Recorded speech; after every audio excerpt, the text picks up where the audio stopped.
মানুষের সংখ্যার চাইতে দিন দিন স্ট্রিট ফুডের সংখ্যাই বেড়ে যাচ্ছে। যেখানে যাই সেখানে স্ট্রিট ফুড দেখতে পাই। আর এগুলো ছিল একদম নতুন, বিশেষ করে নতুন জায়গায় গিয়েছি, নতুনভাবে সব কিছু দেখেছি। আর কোথায় গিয়েছি, কেন গিয়েছি, কিভাবে গিয়েছি, সব কিছুই আপনাদের সাথে শেয়ার করব। আসসালামু আলাইকুম, আশা করি সবাই ভালো আছেন। আলহামদুলিল্লাহ, আমিও আপনাদের দোয়ায় ভালো আছি। সেই যে মানিকগঞ্জ থেকে এসে ঢাকায় বসেছিলাম, আর কোথাও বের হয়নি, বাসা থেকে একদমই বের হওয়া হয়নি, কেমন যেন ছটফট লাগছিল। তাই গতকাল শুক্রবারে ভাবছিলাম কাছাকাছি কোথাও যেয়ে যদি ঘুরে আসা যেত। যদিও আমার শরীরটা ভালো না, তাই আমি ভাবছিলাম যতটুকু পারি কাছাকাছি যাব। শরীরটা একদমই বেশ কয়েকদিন যাবৎ খারাপ যাচ্ছে, তাই ভাবলাম যে কাছে থেকে ঘুরে আসি। প্রথমে তো আগারগাঁও গেলাম। সাধারণত সন্ধ্যার পর থেকে আগারগাঁওটা খুবই জমজমাট হয়ে থাকে, যদিও বিকেলে বেশ ভালোই জমজমাট ছিল। তারপরও আমি আর সেখানে যাইনি, কারণ আগারগাঁও এর আগেও আমি 2-3 বার গিয়েছিলাম।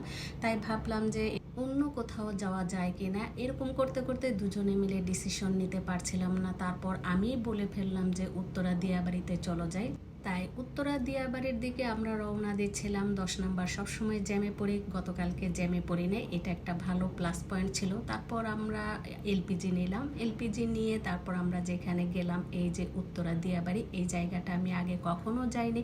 যদিও এটা উত্তর সেন্টারে নতুন পড়েছে, বা নতুন আমি দেখেছি, কবে হয়েছে আমার জানা নেই। কেউ যদি দেখে থাকেন ভিডিওটা উত্তরার, তাহলে আমাকে অবশ্যই কমেন্টে জানাবেন। তবে আমার কাছে তো মনে হয়েছে নতুন হয়েছে, তাই সেখানে গেলাম। যদিও আমার শরীর ভালো না, আমি কিছুই খেতে পারবো না, তারপর দোমন দোটানা নিয়ে আমি বলেই ফেললাম যে চলো ভিতরে যাই, যদি ঠান্ডা কোনো কিছু পাই তাহলে খাবো। ঠান্ডাও খেতে পারবো না, আমার প্রচণ্ড রকমের কাশি।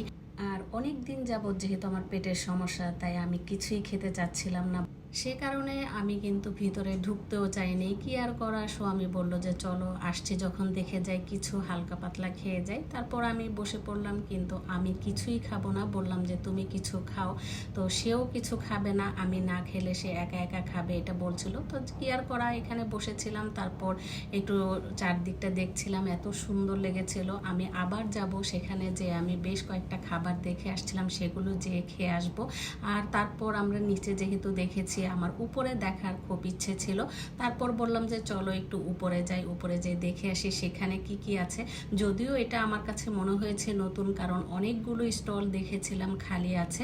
তো এখানে শ্বশুরবাড়ি যেয়ে আমি জুস খেতে চেয়েছিলাম, পরে আবার চিন্তা করলাম যে না খেলে যদি আবার কোনো সমস্যা হয়। তো যাই হোক, এখানে আবার বাচ্চাদের প্লে জোনও ছিল, এটা দেখেও বেশ ভালো লাগলো। বাচ্চারা তার পরিবার পরিজন নিয়ে এসে সুন্দর সময় কাটাতে পারে।